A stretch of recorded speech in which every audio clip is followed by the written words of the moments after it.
गेली 2-2.5 वर्ष देवेंद्र फडणवीस यांनी त्याग म्हणजे काय असतो हे महाराष्ट्राला दाखवलं।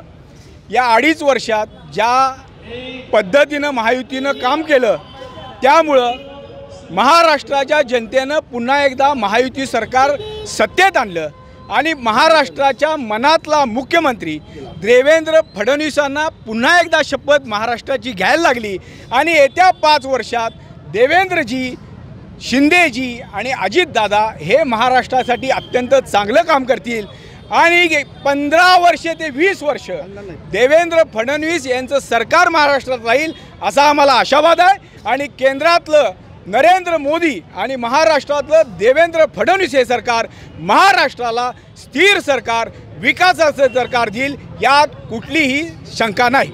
अत्यंत चांगल्या पद्धतीनं गती देणार।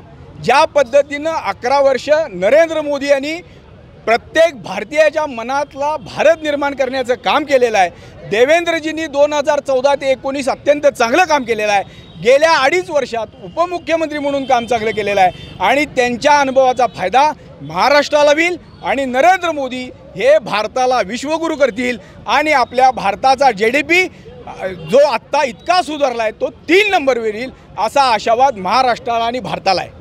माननीय देवेंद्रजींनी आज 3ऱ्यांदा मुख्यमंत्री पदाची शपथ घेतलेली आहे। भारतीय जनता पार्टीला प्रत्येक कार्यकर्त्याचा आनंदात न्हावून निघाला अक्षरशः। आणि आज इथं कोल्हापूरमध्ये जे कार्यकर्ते मुंबईत जाऊ शकले नाहीत अशाचा जोरदार जल्लोष करतो आम्ही आणि आता मिठाई वाटप करणार आहे। आज देवेंद्र फडणवीस